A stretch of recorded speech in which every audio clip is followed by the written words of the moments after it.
पहला फल उसका नाम है प्रेम। गलातियों की किताब उसका 5 अध्याय 22 पद हम पढ़ेंगे। यहाँ पे इस प्रकार से लिखा, परंतु पवित्र आत्मा का फल प्रेम, आनंद, शांति, धीरज, दयालुता, भलाई, विश्वस्तता, 23 में नम्रता और संयम है। ऐसे ऐसे कामों के विरुद्ध कोई व्यवस्था नहीं है। आइए हम इस प्रेम के बारे में देखेंगे।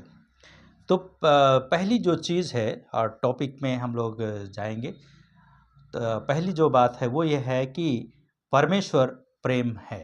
पहला यूहन्ना का किताब और उसका 4 अध्याय उसका 8 पद। पहला यूहन्ना का किताब उसका 4 अध्याय उसका 8 पद में इस प्रकार से लिखा है, वह जो प्रेम नहीं करता परमेश्वर को नहीं जानता, क्योंकि परमेश्वर प्रेम है। वह जो प्रेम नहीं करता परमेश्वर को नहीं जानता, क्योंकि परमेश्वर प्रेम है। यदि आपका जीवन में प्रेम है तो आप परमेश्वर को जानते हैं कुछ हद तक। यदि आपके जीवन में परमेश्वर प्रेम नहीं है, लोगों के प्रति प्रेम नहीं है, आपका जीवन के प्रति अपने आप से प्रेम नहीं है, तो आप परमेश्वर को कैसे प्रेम करेंगे या परमेश्वर को कैसे जानेंगे? तो पहली चीज है परमेश्वर प्रेम है। दूसरी बात है परमेश्वर ने यीशु मसीह को भेजने के द्वारा अपने प्रेम को प्रकट किया। परमेश्वर ने यीशु मसीह को भेजने के द्वारा अपने प्रेम को प्रकट किया। 4 अध्याय का 9 पद जब हम लोग पढ़ते हैं तो इसमें लिखा है, पहला यूहन्ना 4 का 9, परमेश्वर का प्रेम हम में इसी से प्रकट हुआ कि परमेश्वर ने अपने इकलौते पुत्र को संसार में भेज दिया कि हम उसके द्वारा जीवन पाए। परमेश्वर हमसे प्रेम करता है और हमको बचाने के लिए, हमको छुड़ाने के लिए अपने बेटे को अर्थात यीशु मसीह को भेज दिया। यदि हम उस पर ईमान रखते हैं, विश्वास लाते हैं, तो परमेश्वर हमें यीशु मसीह के द्वारा बचाते हैं। तीसरी बात है, जो अधिक क्षमा किया गया उसका क्षमा किया गया है अधिक प्रेम करता है। लूका की किताब उसका 7 अध्याय जब हम लोग पढ़ते हैं, लूका का किताब उसका 7वां अध्याय और उसका 40 से 50 पद। तो वहाँ पे 40 से 50 जो पद को हम लोग पढ़ते हैं, तो यहाँ पे प्रभु यीशु मसीह समौन के घर पे हैं और उसके घर में वहाँ पे एक स्त्री आती है और अपने इत्र को प्रभु यीशु मसीह के पैरों पर उंडेल देती है और रोते हुए अपने बालों से पोंछती है और अपने सिर के बालों से उसको पोंछ करके वहाँ से उसको चूमती भी है। और तब वहाँ पे जो समौन है और उसके घर पे लोग आए हुए हैं, वे लोग कहते हैं ये कैसा मनुष्य है, ये अगर ये नबी होता है तो ये जान जाता है कि ये कौन स्त्री है। और तब ये बात को यीशु मसीह समझ जाते हैं और समझने के बाद में वहाँ पे प्रश्न करते हैं और एक कहानी प्रभु यीशु मसीह समौन को और वहाँ पे जो उपस्थित हैं उसके घर में उनको बताते हैं। क्या बताते हैं? कहते हैं कि यीशु मसीह ने कहा, समौन, हे समौन, मुझे तुझसे कुछ कहना है। और समौन ने उत्तर दिया, हाँ प्रभु, कह। और तब प्रभु यीशु मसीह ने उससे कहा, किसी महाजन के 2 कर्जदार थे, एक पर 500 दिनार का कर्ज था और दूसरे पर 50 का। और तब उसके बाद में लिखा है, प्रभु यीशु मसीह ने बताया कि वे कर्ज देने में असमर्थ थे। और तब जब वो असमर्थ थे तो महाजन ने कृपा किया और कृपा करके दोनों का कर्ज माफ कर दिया। और माफ करने के बाद में दोनों बरी हो गए। तो यीशु मसीह ने समौन से कहा, ये बताओ कि दोनों में से कौन सबसे ज़्यादा प्रेम करेगा? और तब समौन ने कहा, प्रभु, वही जिसका ज़्यादा क्षमा हुआ, जिसका ज़्यादा कर्ज माफ हुआ, वही करेगा। और तब प्रभु यीशु मसीह ने कहा, उदाहरण के रूप में उनको समझाया और ये उदाहरण दे करके, और तब प्रभु यीशु मसीह ने कहा, इस स्त्री की को देखो।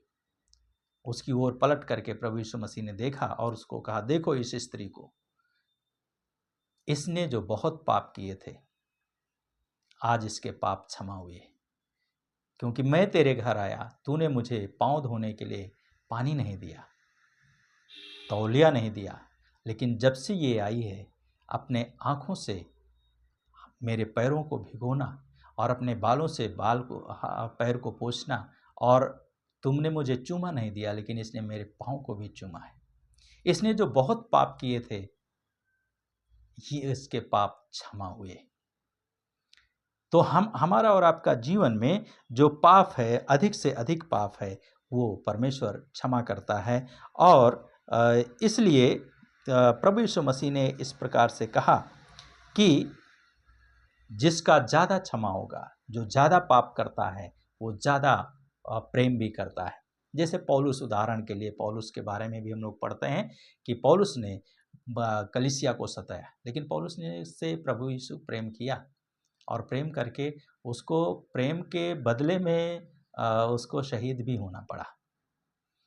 और तब प्रभु यीशु मसीह ने इस स्त्री से कहा, जा, तेरे विश्वास ने क्या किया है, तुझे तेरा उद्धार किया है, कुशल से चली जा। और वो कुशल से अपने घर चली जाती है। तो दूसरी बात है कि जो अधिक क्षमा किया गया है अधिक प्रेम करता है। जिसका अधिक क्षमा किया गया है, जिसका पाप ज़्यादा क्षमा किया गया है, वो सबसे ज़्यादा प्रेम करता है। चौथी बात है, जो परमेश्वर को प्रेम करते हैं उनके लिए अद्भुत इनाम है। जो परमेश्वर से प्रेम करते हैं उनके लिए अद्भुत इनाम है। पहला कुरिन्थियों 2 अध्याय उसका 9 पद। पहला कुरिन्थियों की किताब उसका 9 अध्याय और उसका पहला कुरिन्थियों 2 अध्याय उसका 9 पद।